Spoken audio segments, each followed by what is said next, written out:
Hi and welcome to part 3 of Alan Carr's Easy Way to Stop Smoking online seminar. In part 2 we debunk the myths associated with smoking, and now it's time to talk about addiction. We all started smoking for the same reason, really just to fit in with the cool kids and what have you. But if we smoke into adulthood, as obviously we all did, it's really for a combination of 2 reasons.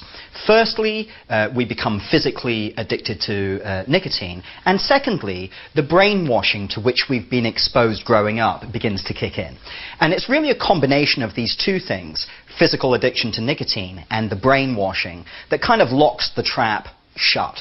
Now, I'm going to deal with these 2 topics separately. First, I'm going to deal with physical addiction to nicotine, and then I'll move on to the brainwashing.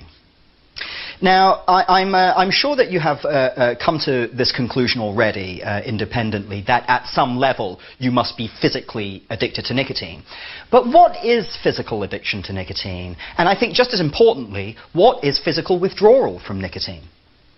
You see, for me, these are 2 of the most misunderstood concepts in modern medicine, and I want to take a couple of minutes. You know, if you're going to become a happy non-smoker, then it's absolutely critical that you have a really good working understanding of these issues. Now, nicotine is one of the most powerfully addictive drugs known to man. The process of addiction is initiated after just one cigarette. One cigarette. It is the speed with which it hooks its victims, which is where nicotine takes its real power from. But the great news is that actual physical withdrawal from nicotine is very, very weak indeed. And in fact, this is one of the subtleties of the nicotine trap. And this weakness is demonstrated by the withdrawal process itself. Now, the vast majority of smokers, they believe that they only go into withdrawal from nicotine when they try to stop smoking. This is not true. The reality is that smokers go into physical withdrawal from nicotine the second they put out a cigarette. 20 minutes after putting out a cigarette, your body is 50% nicotine-free. After 1 hour of not smoking, your body is 75% nicotine-free. During that first hour, in a sense, your body has gone through the worst physical withdrawal that you will ever experience, because this is when the drug is leaving your body at the highest rate. But the truth is that even chain smokers can and do go several hours a day without smoking. It doesn't bother them in the slightest.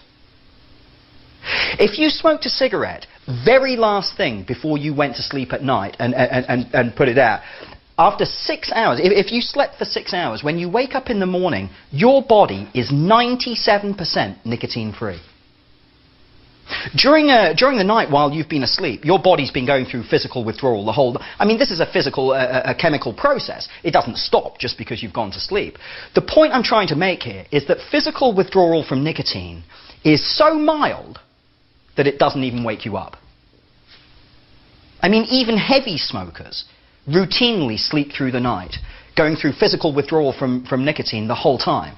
And it's so mild that it doesn't even wake them up. I mean, what are we so scared of here? The feelings of panic and anxiety that many smokers refer to as physical withdrawal from nicotine actually are not caused by physical withdrawal from nicotine. In fact, they cannot be caused by physical withdrawal from nicotine. Because if it was physical withdrawal from nicotine that was creating these feelings, every smoker would wake up every single night several times to smoke. This doesn't happen. This is a critical point, and it's well worth repeating. Whenever a smoker is not smoking, they are in physical withdrawal from nicotine. But the truth is that physical withdrawal is so slight, they barely even notice it. So how is it that a heavy smoker can sleep for 8 hours going through physical withdrawal from nicotine the whole time? It doesn't bother him the slightest. Yet when he's trying to quit smoking, he can have a nick fit of biblical proportions seconds after putting out his final cigarette. It just doesn't make any sense that this is physical withdrawal from nicotine. It has to be something else. We are forced to consider the possibility that these feelings of fear, of panic, of anxiety, they are nothing to do with physical withdrawal from nicotine. When I talk about this topic, I'm often reminded of something that happened to me a couple of years ago. I was spending some time with my brother a couple of years ago, and I ended up babysitting my 9-year-old nephew for an evening. And when it came to bedtime, he was playing his PlayStation, like most kids, and pretty reluctant to go to bed. So I said to him, "Okay, it's time to go to bed. Let's go." And of course, he just carried on playing his PlayStation, completely ignoring me. But when it became clear that I was going to insist that he put this thing down and went to bed, my little angel turned into a little devil, and I'm sure you've seen the same thing yourself on many occasions. I mean, this little guy threw a major tantrum. He was sweating, he was shaking, he's gone bright red, he's pounding the carpet with his fist. If I'd put a heart monitor on him, it would have been off the scale. Now, these are genuine physical symptoms. There is absolutely no question about this. But was there a physical cause of these symptoms? Of course not. They started up here. These feelings are caused by conflict.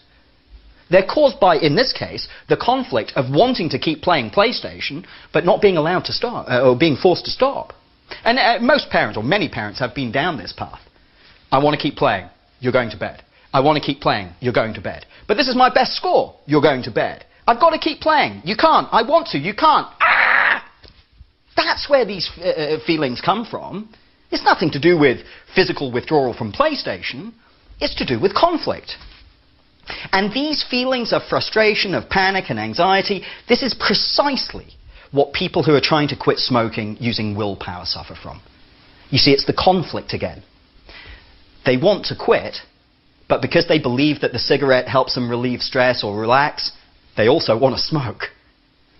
This conflict can be excruciating. I want a cigarette. I can't. I want one. I can't. I want one. I can't. I have to smoke. I mustn't. My head's going to explode. I don't care. Ah! That's where these feelings come from. Can you see how this conflict would very easily create symptoms of panic and anxiety and sweaty palms and so on and so forth? You see, it's not physical withdrawal from nicotine that creates these feelings. It's conflict. And this seminar is designed to remove that conflict. And of course, with no conflict, it is very easy to stop smoking. Think about it this way. Does it take you willpower not to hit yourself in the head with a hammer? I'm guessing not. Why not? Well, I'm probably not having to hold you back from hitting yourself in the head with a hammer, because it's likely that you see that there are no benefits to hitting yourself in the head with a hammer. As a result, you have no desire to do so. And because you have no desire to do so, it doesn't take you willpower not to do so. So perhaps, if I can help you see smoking the same way you see hitting yourself over the head with a hammer, perhaps you will have no desire to smoke. And of course, with no desire to smoke, it doesn't take willpower not to, in much the same way that it doesn't take willpower not to do other things that you don't want to do. Now, am I saying that physical withdrawal from nicotine doesn't exist? No, I'm not. I'm not saying that at all. What I'm saying is that physical withdrawal from nicotine is so mild that it's virtually imperceptible. In fact, it's so mild that many smokers, frankly, are more or less unaware of physical withdrawal from nicotine for the whole of their smoking lives.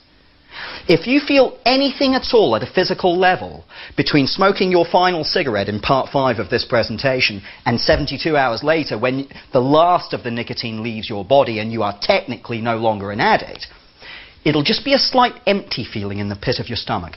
Very, very similar to hunger, actually. In fact, this is why so many smokers confuse eating and smoking, or believe that cigarettes are an appetite suppressant. They believe that smoking gets rid of a hunger pang, when it's just that a nicotine pang and a hunger pang feel very similar. They confuse the two. Some people also experience a slight tightness in the chest, or a slightly sick, nauseous feeling.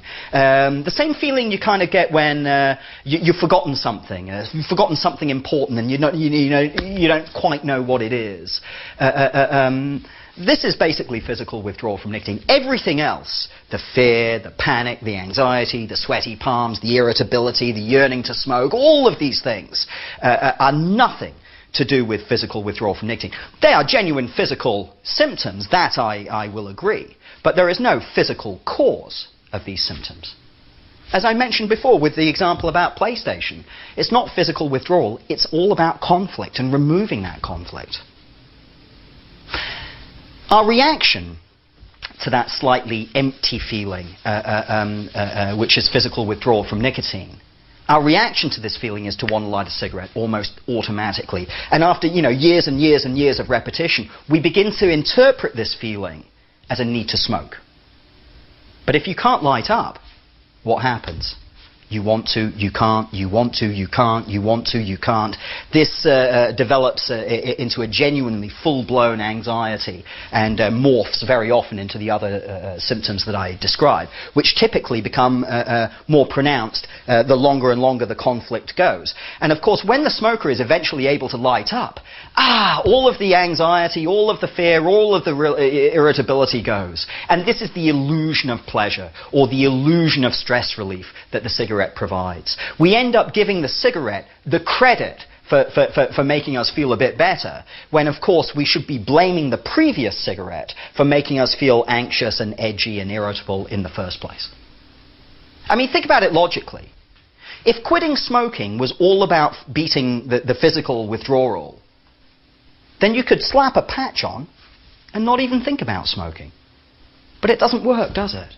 Because a patch doesn't help you deal with the beliefs that you have about smoking. That it helps you relax, that it helps you concentrate, that it helps you cope with stress, that it keeps you thin, and so on and so forth. You see, because if you believe these things, then you will have a desire to smoke, irrespective of whether you're wearing a patch or chewing nicotine gum. And if you have a desire to smoke, you're going to have to use willpower to try to overcome that desire. And of course, as we've already seen, whenever willpower is involved, it is a sure recipe for misery. In his best-selling books, Alan Carr describes the physical aspect of nicotine addiction as the little monster. Now, on its own, this monster has absolutely no power, apart from the power you give it. The reality is you sleep through this feeling of withdrawal every single night when you go to bed, and it's so mild that it doesn't even wake you up. The reality is that you can squish this little monster. It is utterly insignificant. The danger of this little monster is that it feeds the big monster.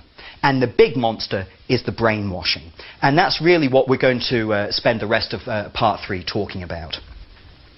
Now, if you have grown up in North America or Western Europe or, quite frankly, any market that has a high degree of TV and movie penetration, then your exposure to the brainwashing is likely to be fairly profound. It starts very young and it goes surprisingly deep, actually. Let me give you an example.